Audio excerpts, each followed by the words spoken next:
신구약 성경을 분석한 어느 구약 학자가 이런 재밌는 연구 결과를 우리에게 알려줍니다. 흥미로운 몇 개의 숫자가 있는데요. 신구약 성경의 예언으로 분류되어 그 예언의 수라고 할 수 있는 그 숫자가 신구약 성경에 통틀어서 1817개의 예언이 기록되어 있다고 합니다.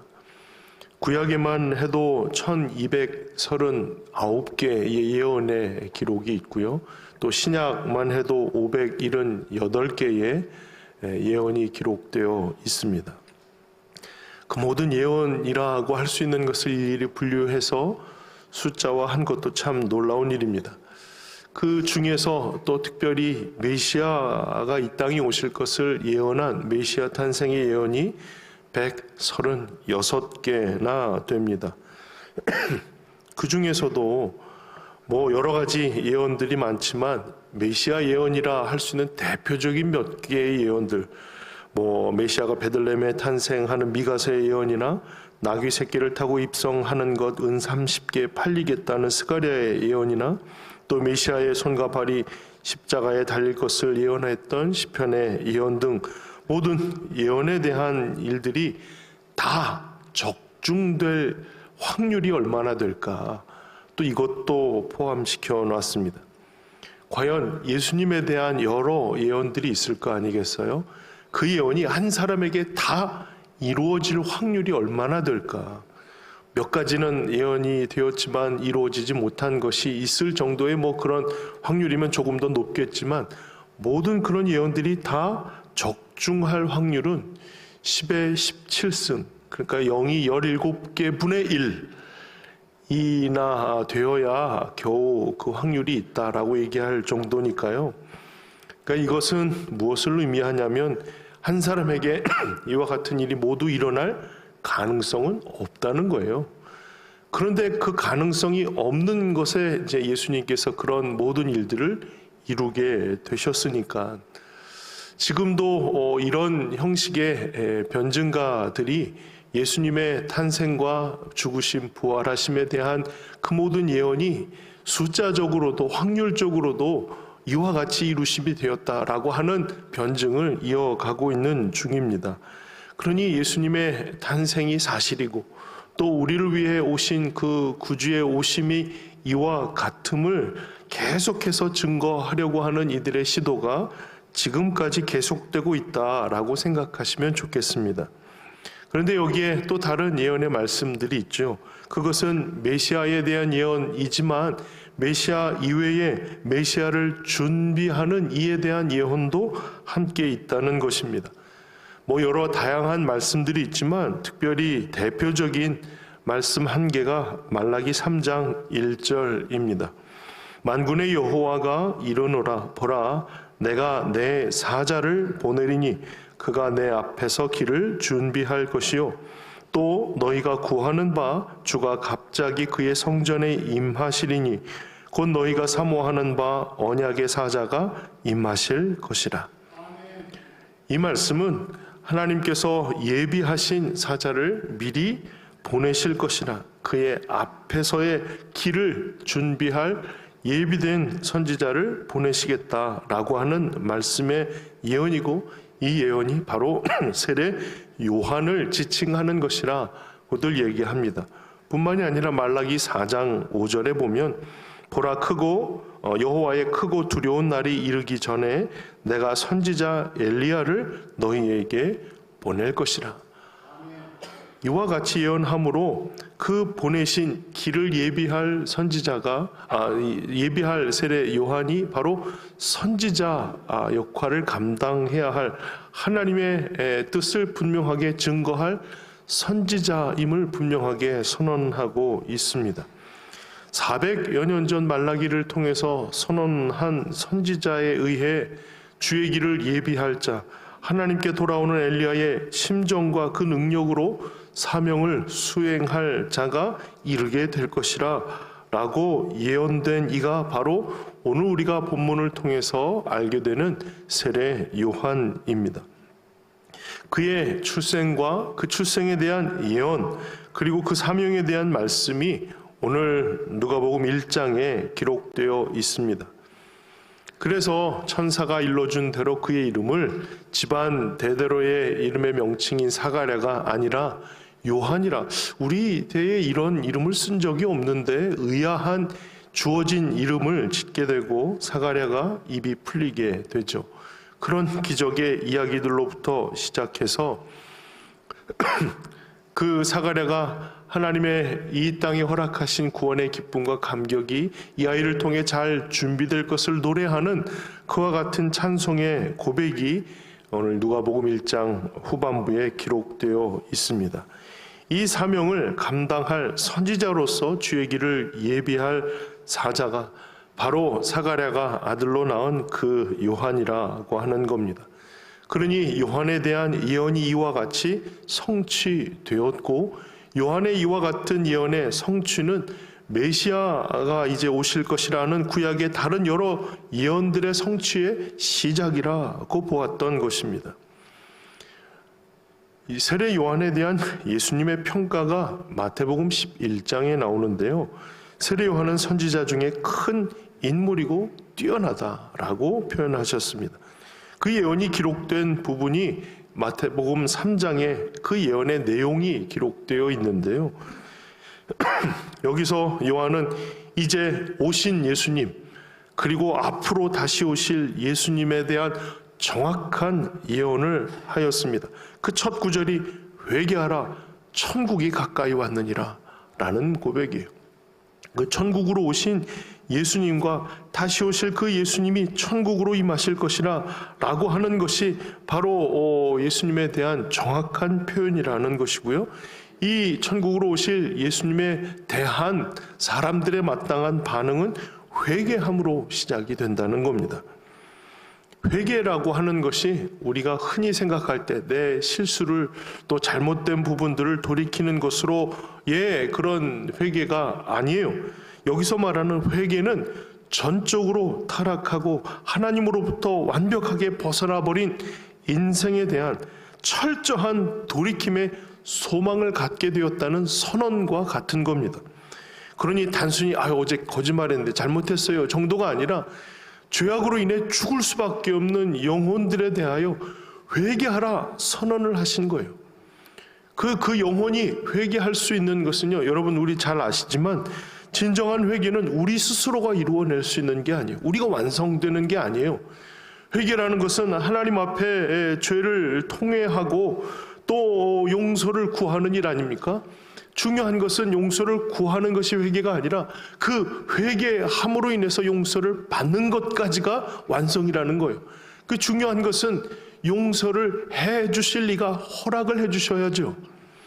아무리 용서해 주세요 빌어도 회개는 온전히 이루지 못합니다. 그러나 우리가 이룰 수 없는 일이기 때문이죠. 그러나 용서하실 리가, 용서의 준비가 되었다는 거예요. 그래서 회개하라라고 선언하신다는 겁니다. 돌이키면 받아주실 리가, 받아주실 준비가 되었어요. 그래서 회개하라라고 선언하게 하셨다는 거예요. 그러니 세례 요한의 선언은 단지 우리로 하여금 마음을 돌이키고 거짓말한 거 다 토해내 라고 하는 차원이 아니라 우리의 모든 죄악을 사하시고 우리를 돌이킴을 받아주실 리가 준비되었다. 그 앞으로 돌이키자, 용서를 구하자 라고 하나님의 허락하심을 선포하는 일이 바로 회개하라는 말이고요. 이 땅에 천국으로 오신 예수님에 대한 선언이 천국이 우리에게 임하였다라고 선언하는 내용이라고 하는 겁니다. 그러니 진정한 회개, 곧 온전한 변화를 이룰 회개를 통해서 구원의 빛을 보게 될 이들에게 회개하라라고 하는 선언은 소망의 말들인 거예요. 돌이켜도 우리가 용서받을 수 없다면 그 돌이킴이 무슨 의미가 있겠어요? 용서를 구해도 용서해 주시지 않는다면 우리의 구함이 무슨 의미가 있겠어요? 그런데 하나님께서 뜻을 세우신 거예요. 이제 회개할 때라는 겁니다. 이제 돌이킬 때라는 거예요. 그것을 온전히 이루실 이가 이 땅에 임하게 되셨다는 사실을 선언하게 된 것이죠. 이제 그 시대에 살아가는 사람들에게 회개는 현실이 되었어요. 단지 어저께 제가 거짓말했어요 라는 차원이 아니라 우리의 이 철저하게 죄악 가운데 떨궈져 버린 이 인생이 하나님 앞으로 돌아갈 기회를 얻게 됐다는 사실이에요. 그것이 선언되었고 그 일을 이루실 이가 이 땅에 지금 오셨다라고 하는 선언을 듣게 된 것이죠. 그러니 천국을 받을 이들의 감격스러운 돌이킴의 손길들이 이어지게 된 것입니다. 이게 회개함의 돌이킴의 소망을 선언한 말씀이라는 거예요. 그분이 오셨어요. 그 일을 행하시기 위할 이가 오셨고 그분을 맞이할 때가 되었음을 전하는 역할을 위해서 세례 요한이 앞서 선택된 것입니다. 용서하시고 받으실 이의 마음이 이미 준비되었고 탕자를 기다리는 아버지와 같이 그들이 돌이켜 나오기를 기다리시는 마음이 분명하게 선언되었습니다. 하나님의 방식으로 완전한 방법들을 준비하시고 이를 이루실 예수 그리스도를 이 땅에 보내시게 되었어요. 그 길을 선포하기 위해 준비된 선지자를 세우셨던 것이죠. 말라기 이후에 400년 동안 암흑기를 갖게 되었습니다. 더 이상 하나님의 선언이 들리지가 않습니다. 그러나 하나님의 선언이 이제 다시 시작되었고 그 시작되는 시점은 하나님께서 회개하도록 회개가 유용한 일이 되었음을 그들이 소망함으로 돌이킬 수 있는 기회가 생겼음을 분명하게 선언하는 일들이 되었다는 것입니다. 하나님이 이 일을 행하기 위한 하나님의 진심이 세례 요한을 통해서 표현되었습니다. 선지자들을 통해서 예언된 말씀을 세례 요한을 통해서 먼저 성취하시고 이제 앞으로도 계속해서 말씀하셨던 그 예언의 실체가 이와 같음을 소개할 수 있도록 그를 택하신 것입니다. 그래서 사람들에게는 죄사함을 통한 용서와 돌이킴을 받으시고 그 사람들을 의롭다 칭하실 주님을 사모함으로 기대할 수 있게 하였습니다.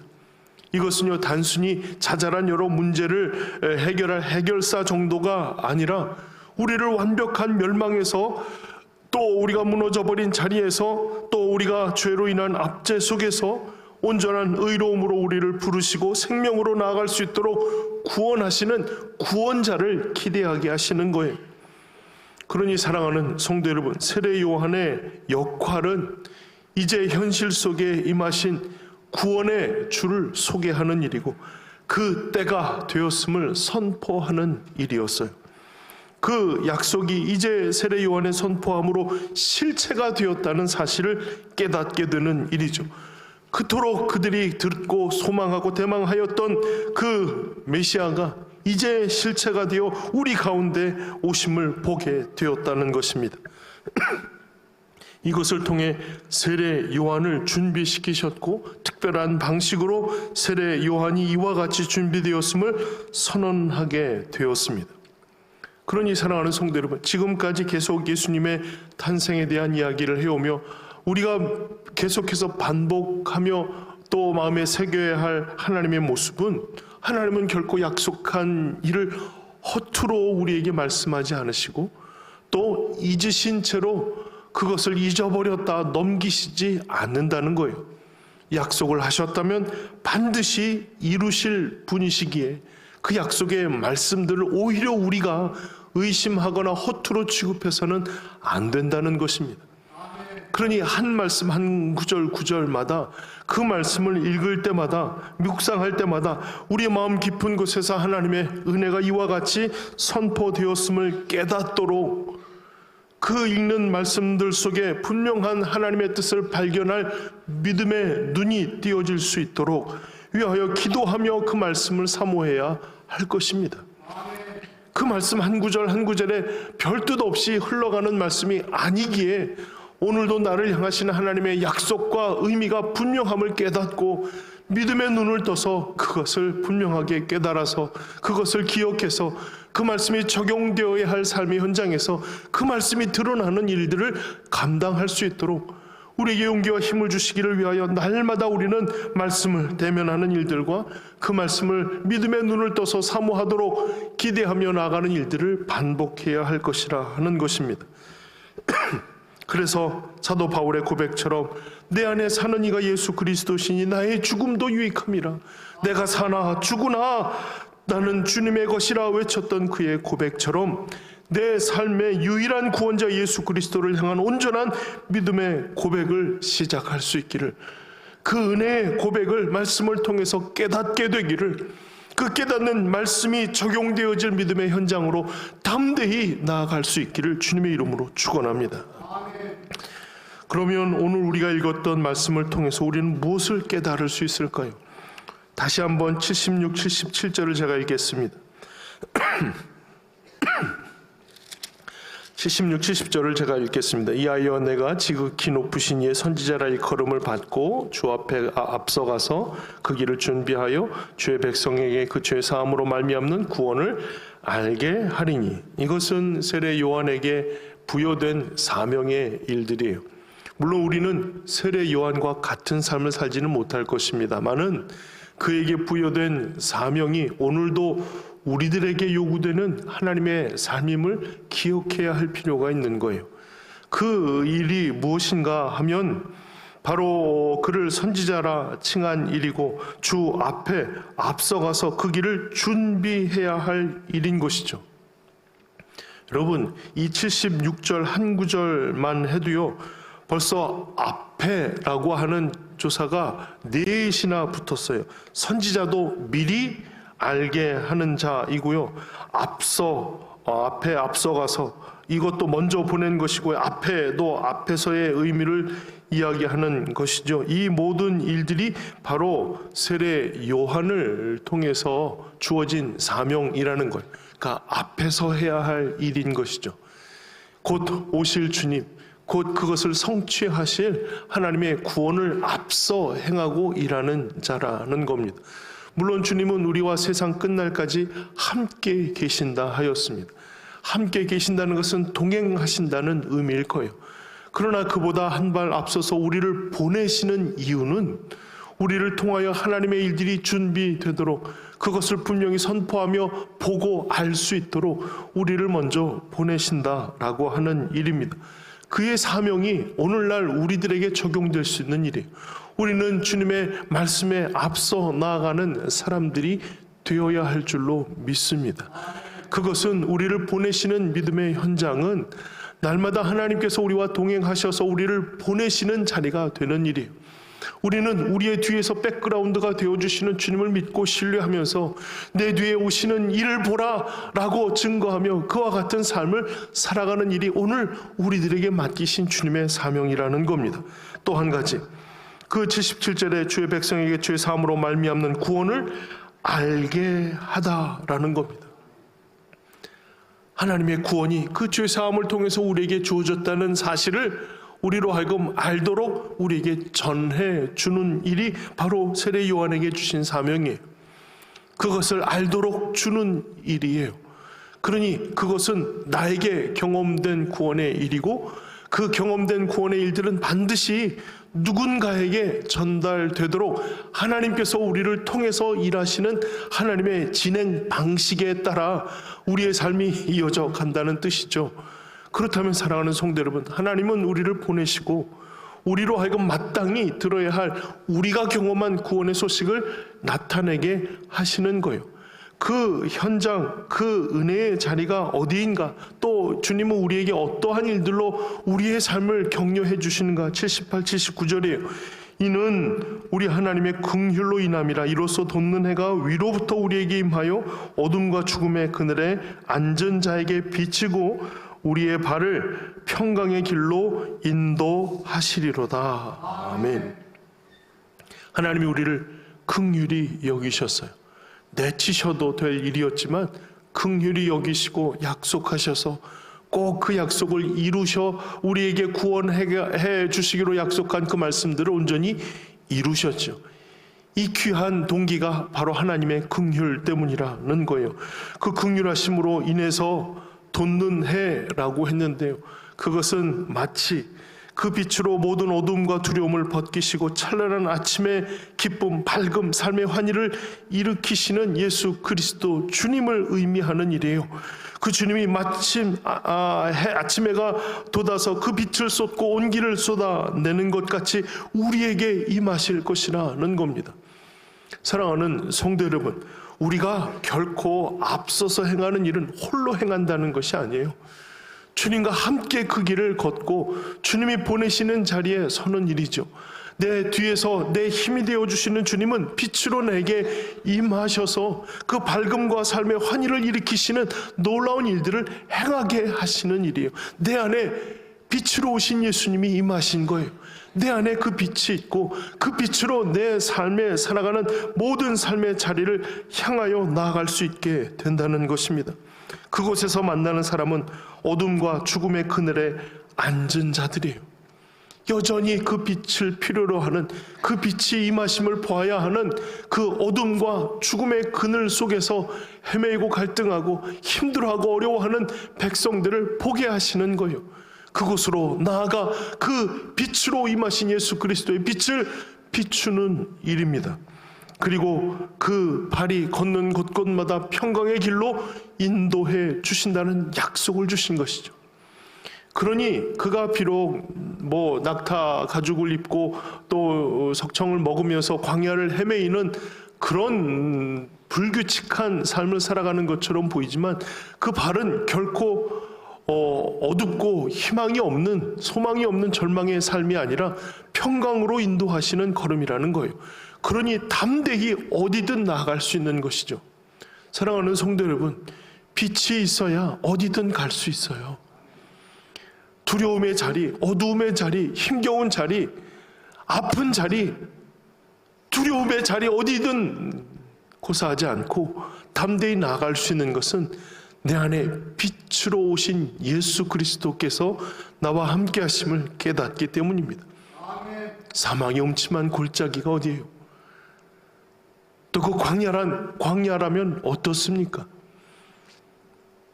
또 많은 사람들이 시기하고 질투하고 또 조롱하는 자리면 어떻습니까? 나를 인정해 주지 않고 받아주지 않는 자리면 어때요?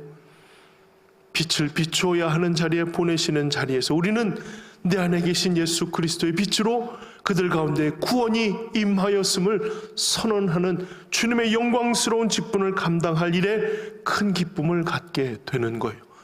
그 걸음은 주님이 지켜주시는 평강의 걸음이 될 줄로 믿습니다. 이것이 오늘 우리들에게 허락하신 하나님께서 세례 요한을 통해서 주고자 하시는 말씀과 더불어 이 말씀을 읽고 있는 모든 이들에게 동일한 하나님의 삶을 이와 같이 살도록 격려하시는 말씀으로 받아야 하는 것이죠. 그런데요, 문제가 하나 생겼어요. 그것은 내가요, 예전에도 예수 그리스도를 나의 구주로 영접하며 그 은혜, 그 구원에 대한 확신을 가지고 살고 있는데요, 여전히 내 삶은 어두움에 있습니다. 여전히 내 삶은 깊은 침체를 경험하고 있어요. 여전히 내 삶은 사망의 음침한 골짜기 어귀에서 두려워 어쩔 줄 모르는 모습이에요. 주님이 빛으로 나와 함께 하시는데 왜 나는 여전히 이와 같은 모습일까요? 주님이 나와 동행하시는데 왜 나는 여전히 주저하고 그 두려움에 얽매여서 살아가고 있을까요? 여러분, 왜 그럴까요? 왜 그렇게 살아야 하고 왜 그런 삶이 여전히 그런 삶에서 여전히 벗어나지 못하는 것일까요? 그것은 내가 여전히 예수 그리스도를 만나지 못했거나 아니면 예수님이 그 빛으로 오신 그 빛을 잃어버리셨거나 빛을 취소하셨거나 구원을 취소하셨기 때문이 아니라는 거예요. 잘못된 가르침, 잘못된 두려움을 주는 소식으로부터 여러분들의 귀를 닫고 분명하게 예수 그리스도를 바라보세요. 한 번도 그 빛을 취소하신 적이 없으신 예수님, 그 구원에 대하여 책임지시고 우리를 끝까지 인도하실 예수님의 걸음은 결코 우리를 떠나지 않습니다. 그런데 사단이 떠났다고 속이는 거예요. 그 빛을 보지 못하도록 눈을 감기는 거예요. 주님 어디 계세요? 부르짖지 못하도록 우리의 마음을 닫고 입술을 닫아버리는 거예요. 우리는 그 철저한 속임수에 속아서 주님이 나를 떠나셨거나 그 빛을 잃어버렸거나 이 깊은 침체를 건져낼 자가 없는 그와 같은 자가 되었노라 라고 스스로를 바라보며 탄식하게 되는 상황이 되었을 뿐이라는 겁니다. 능력이 없어서 지켜만 보시는 것은 아니에요. 사랑하는 성도 여러분, 결코 주님의 빛된 곳에서 사단은 더 이상 우리를 속이는 일들을 영원히 이어갈 수 없을 것입니다. 그것을 말씀이 증거하는 거예요. 이 땅에 널 사랑하여 예수 그리스도께서 오셨다. 믿는 자마다 멸망치 않고 영생을 얻게 하셨다라는 것을 분명하게 깨닫고 그 귀한 고백으로 선포하게 하는 일이에요. 나에게 구원을 허락하신 예수님께서 그 구원의 일들을 예수님의 이름으로 선포하게 하시는 거예요. 그 선포하게 된 귀한 믿음의 걸음을 걷도록 끝까지 그 걸음을 이끄시겠다 약속하신 것이죠. 그러니 사랑하는 성도 여러분, 말씀을 읽을 때마다 이것이 나를 향하신 하나님의 구원의 메시지임을 기억하고 그 말씀을 읽기를 위하여 믿음의 눈을 온전히 뜰 수 있도록 기도하는 일들을 게을리하지 않기를 주님의 이름으로 축복합니다. 그리고 게을리하지 아니함과 함께 더 이상 잘못된 그림을 보고 속거나 어리석은 상태에서 벗어나지 못한 것처럼 되어버린 우리들의 삶의 자리에서 빛으로 임하셔서 결코 그것으로 인하여 내 삶을 속가내지 못하도록 만드는 주님의 귀한 능력의 이름으로 선포하며 다니십시오. 내 모든 삶이 예수 그리스도로 인하여 자유케 되었음을 선언하십시오. 그 빛으로 인하여 내가 구원 얻은 주님의 백성임을 담대히 선포하십시오. 이 일을 통해서 내게 임한 주님의 구원이 나를 통하여 분명하게 드러나게 될 것입니다. 그의 임하심을 통하여 임하심을 알릴 수 있는 귀한 은혜의 자리에 우리를 세우실 때 그 장소와 그 환경은 우리에게 결코 문제가 되지 않을 거예요. 나에게 빛으로 임하셔서 나에게 그 빛을 선언하게 하신 예수 그리스도와 함께 두려움 없이 담대히 그 자리에 설 수 있을 것입니다. 사랑하는 성도 여러분, 우리에게 빛으로 오신 예수 그리스도를 나의 구주로 영접한 주님의 귀한 성도 여러분, 그 빛을 주러 가는 삶을 살아갈 수 있도록 더 이상 사단이 우리를 속일 수 없도록 더 이상 사단의 괴계에 우리의 삶을 맡겨드리며 그래서 무너진 채로 있지 아니하도록 주 예수의 이름으로 선언함으로 일어서시기를 주의 이름으로 축원합니다. 주님이 날 위해 오신 그 귀하고 놀라운 은혜의 현장에서 담대히 주와 교제하며 믿음의 온전한 삶을 살 수 있게 되기를 주님의 이름으로 축복합니다.